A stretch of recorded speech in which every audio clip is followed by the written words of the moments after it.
Welcome to South Asia Today, a show that provides you the glimpses of South Asia. I'm your host Yeshi. Here are the headlines. Nepal starts inoculating teenagers with anti-COVID vaccines.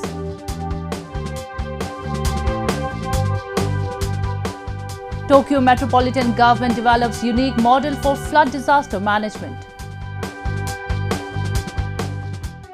And Buddhists in India's Ladakh celebrate vibrant Thikse Gustor festival.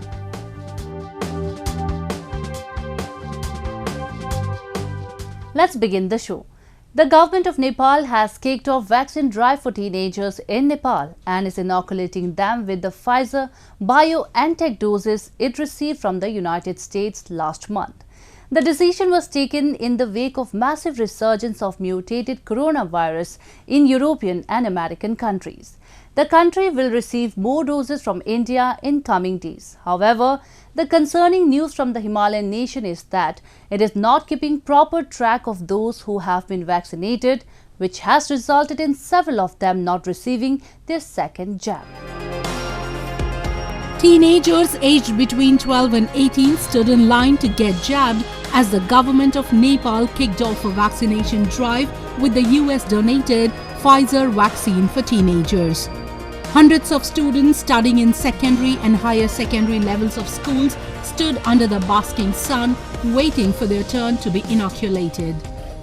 Nepal is one among the few countries that are inoculating their citizens below 18. However, a lot of others, including its neighbor India, have come up with a plan to jab the rest of them in near future.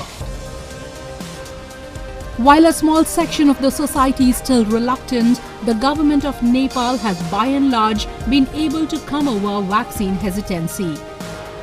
Students say they were scared with the kind of resurgence and mutation the virus has displayed over time, and they are happy to have been jabbed. First, I am very scared about COVID-19, but now I am feeling secure. Kathmandu has received over 100,000 doses under the COVAX program and will receive several thousand doses from its neighbor and ally India in immediate future. A shipment that was to leave on 22nd November from India's Serum Institute of India was halted after the Nepalese side asked for a halt owing to some preparation issues and will likely land Kathmandu in a few days. Guardians, however, are happy with the fact that their children too will have immunity against the virus that has mutated several times since its outbreak in China in late 2019. हजुर त्यो त अब सुरुमा त अब आफुलाई vaccine लगाउने भन्दा पनि अब यो खालको बच्चाहरूलाई चाँडै लगाइदिन पाए हुन्थ्यो जस्तो चाहिँ नि अब लागेको थियो किनभने अब उनीहरुले अब आफ्नो प्रब्लमहरु बताउन सक्दैन हैन केही गरी भइ पनि हाले भने पनि अनि त्यही भएर फर्स्टमा अब हामीलाई भन्दा पनि उनीहरुको लागि जरुरी थियो तर अब ढिलै भए पनि अब लगाउन पाइयो अहिले सम्म अब हामीले सेफली नै राख्यौं उलाई स्कुलहरु पनि अब खुल्ला भए पनि पठाएनौ हैन अब जेस ढिलो भयो नि लाउन पाउँदा चाहिँ धेरै खुसी लागेछ. The bigger concern for Nepal, however, is that a large number of Nepali residents who took the first dose of either AstraZeneca or varicella vaccine have not taken the second dose within the prescribed gap. Reports say 10,000 to 15,000 people have still not sought second doses, and even more alarming is the fact that the Ministry of Health and Population does not know the whereabouts of the people who took the first dose of vaccine and have missed second.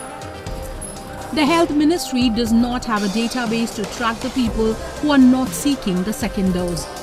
Critics call it a failure when they say an ideal model of India was lying right in front of them, which has digitally maintained data of every single individual who has been vaccinated. Meanwhile, India's Bharat Biotech, which has developed WHO-approved Covaxin, is reportedly set to roll out its vaccines for teenagers. Despite being the second most populated country, India has partially vaccinated nearly 80% of its citizens and is resuming its Vaccine Maitri program aimed at sending vaccines to its allies and those who are still deprived of it.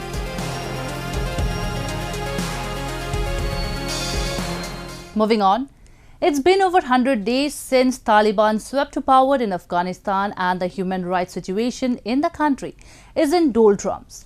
The new forms of epidemics they are facing are unprecedented unemployment and acute poverty. And despite repeated warnings from international organizations of financial collapse in the country, they have got little to nothing in response. Observers say if the world continues to watch everything like it has done so far, then the country is certainly heading towards a human catastrophe.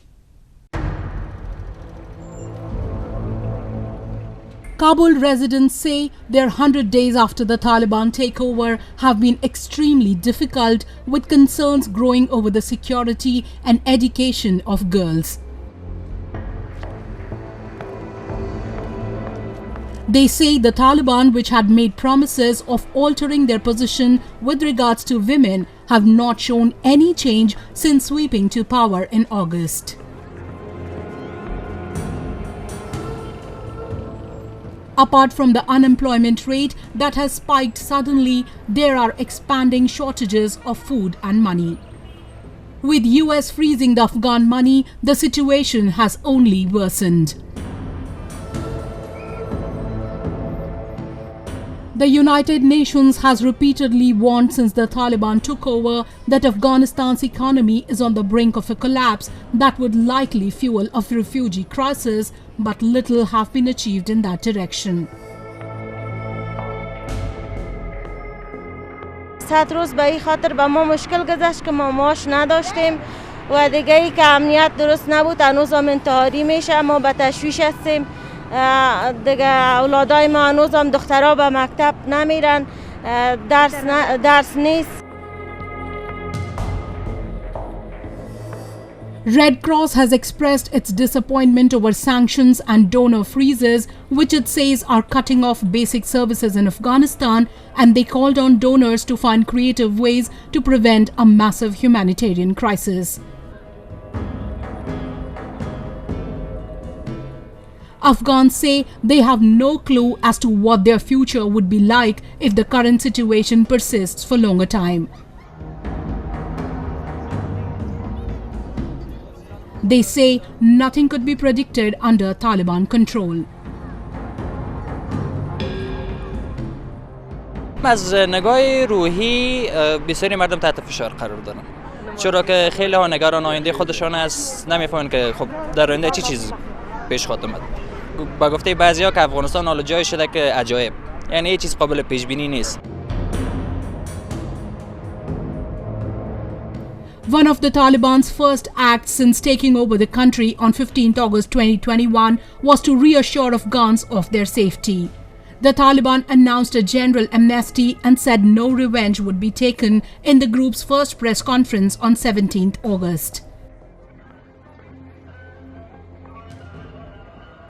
This was significant given the terror wrought by the Taliban in the past 20 years of conflict and the deeply ingrained memories of the Taliban's first period of rule from 1996 to 2001.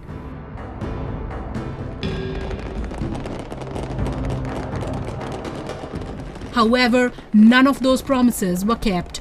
Reprisal attacks, sanctions on women, hardline Sharia law, and anything even remotely against the Taliban are met with brutality. Since 15th August, the crisis in Afghanistan has been the focus of many international fora, including UN Security Council meetings, the UN Human Rights Council's 31st Special Session and 48th Regular Session, and G7 and G20 meetings.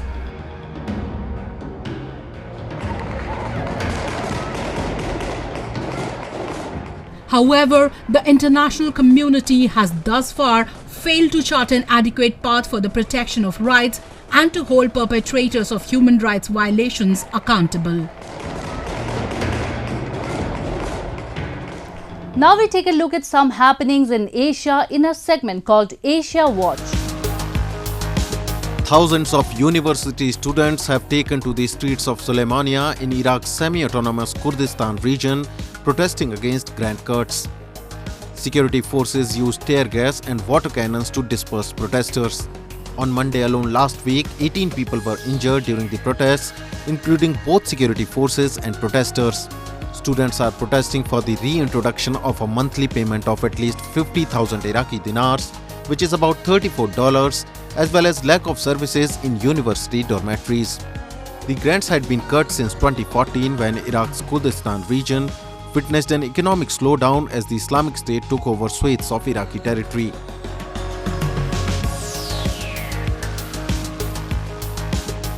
A visual artist, Manveer Singh, created a sculpture from plastic waste at an Indian beach to raise awareness about its impact on olive ridley sea turtles. The 15-feet plastic sculpture, shaped like a turtle, seems like to be going towards the sea, Singh said. With his depiction, he wants to depict that instead of turtles, plastic is entering the seas. Odisha hosts the largest nesting grounds for these endangered species in the world. Millions of olive ridley turtles hatch at Odisha's beaches every season. However, confusing plastic waste for jellyfish or food, many turtles end up eating them, resulting in a painful death. According to a prediction of world scientists, at current rate, the amount of plastic in world oceans is expected to become more than the amount of fishes in them by the year 2050.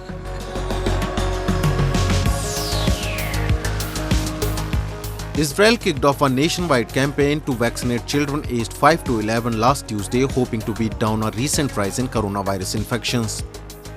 A fourth wave of infections that hit Israel in June began subsiding in September.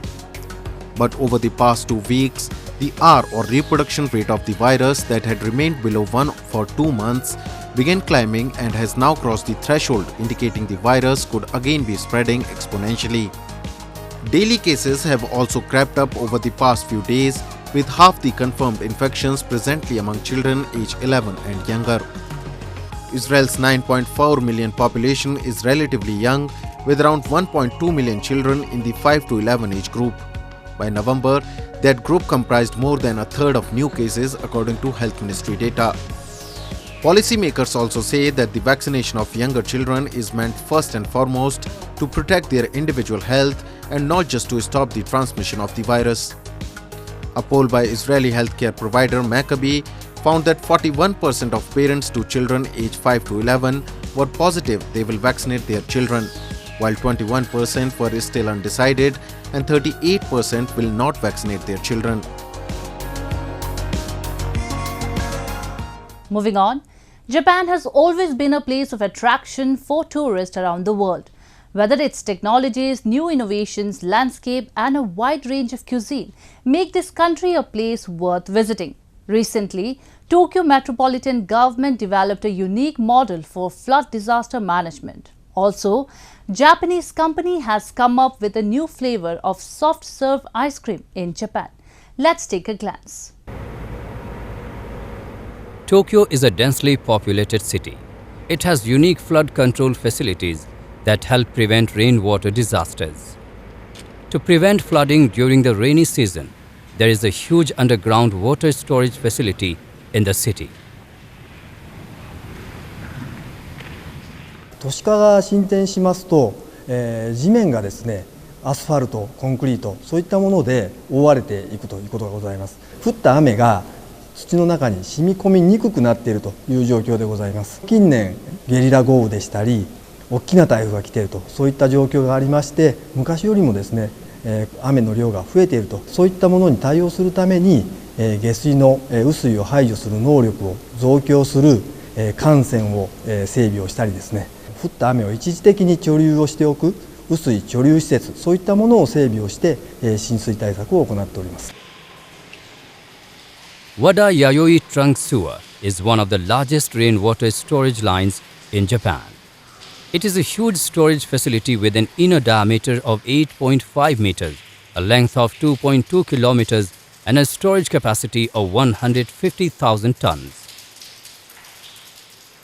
To prevent noise from falling energy, the system also uses a drop shaft that rotates and drops water to the bottom so that it does not damage the facility's power.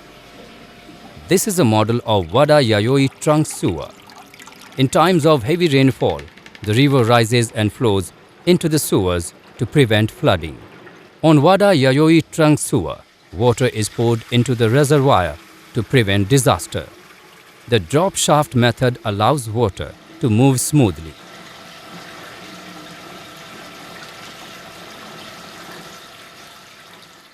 令和元年の東日本台風の際にはですね、和田弥生幹線とその集水管合わせて、貯留量約15万トン、すべてですね、満杯になるというような形になりまして、地域の浸水被害の貢献に大きく貢献しているものというふうに考えております。他の地域も含めてですね、そういった対策をしていかないといけないというところはまだありますので、浸水対策を行って被害の軽減に努めてまいりたいというふうに考えます。Tokyo's sewage system is prepared in a way that prevents all kinds of rainwater disasters and guarantees life safety to the citizens.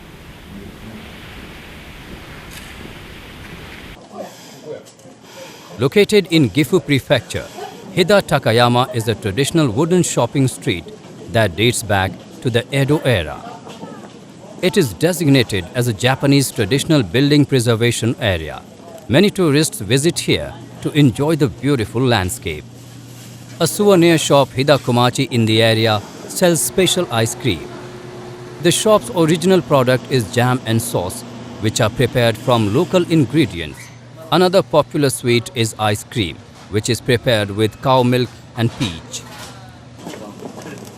地元の特徴あるソフトクリームを作りたいと思いまして、それで飛騨牛乳を使ったソフトクリームを作りたいと思って作りました。飛騨の高原で取れた牛乳をなるべくそのまま成分を無調整で、低温殺菌したものをそのまま素材の味を生かした牛乳になっております。独自で自分で考えまして、その後日清さんと相談しながら開発しました。飛騨牛乳の味を生かすために、その飛騨牛乳とその他の原料のバランスを考えるのがとても苦労しました。Hida Komachi soft ice cream is filled with flavors of chestnut cookies. Tourists enjoy the rich and refreshing taste of this ice cream. 濃厚なんですけど、後味がさっぱりしてて美味しかったです。程よい甘さで食べやすくてとても美味しかったです。飛騨高山は古い町並みや建物だけではなく、地元の美味しい食材があります。飛騨牛乳を使った飛騨牛乳ソフト、あと飛騨桃を使った飛騨桃ソフトというのがあります。ぜひ海外の皆様にはこれらのソフトクリームを食べながら、高山の古い町並みを楽しんでいただきたいと思います。The delicious soft ice cream developed by Hida Komachi and Nisei is a popular delicacy among tourists.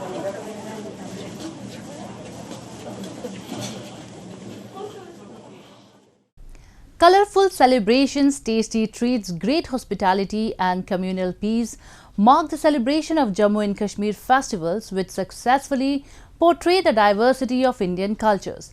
The beautiful valleys of Kashmir, the shrines of Jammu and peaceful monasteries of Ladakh put together a series of festivals in northern India throughout the year. One among these is Ladakh's Thikse Gustor festival, which was recently celebrated with great zeal and enthusiasm. Have a look. With the rhythmic beats of religious musical instruments and monks roped up in traditional costumes, India's northern union territory of Ladakh recently hosted the two-day Thikse Gustor festival. Gustor means sacrificing, while Thikse is the monastery where this festival takes place.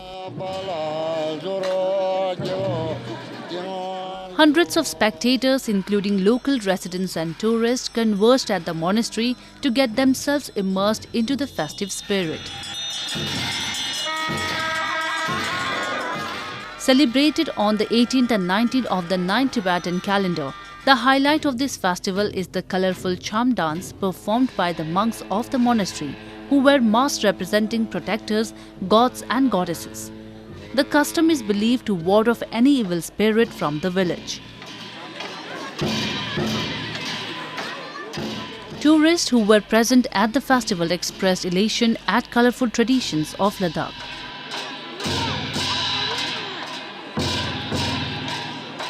ये monastic में ये function बहुत अच्छा है। वो पूरा यहाँ पूरा टेम्पल्स अच्छा है, पूरा बुद्ध भगवान का संस्कृति बहुत अच्छा है।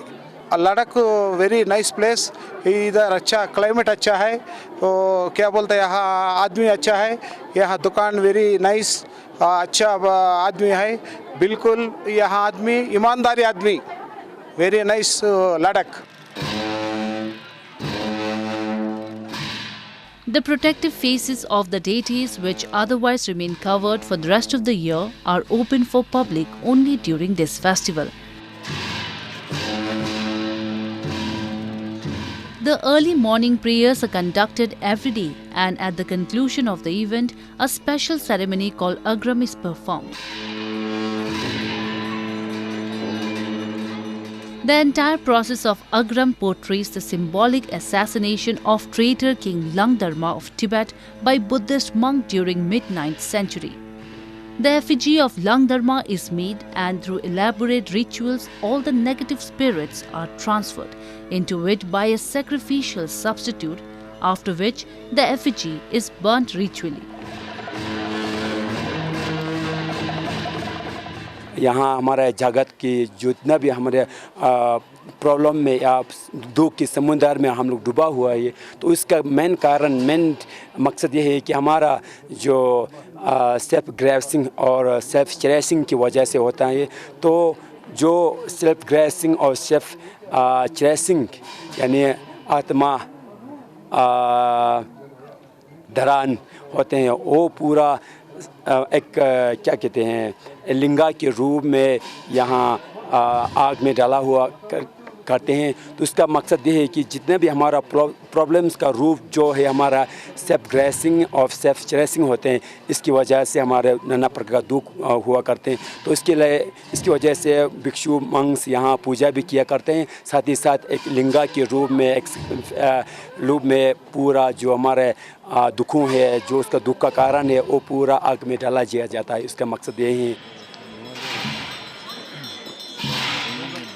The beautiful monastery of Ladakh becomes a perfect tourist destination, especially during this annual festival of Thikse Gusto, which is celebrated with great faith and devotion by the people of the region to live a meritorious life. The festival represents the rich culture and traditional heritage of Ladakh and gives a great experience of pure country life away from the hustle and bustle of the city.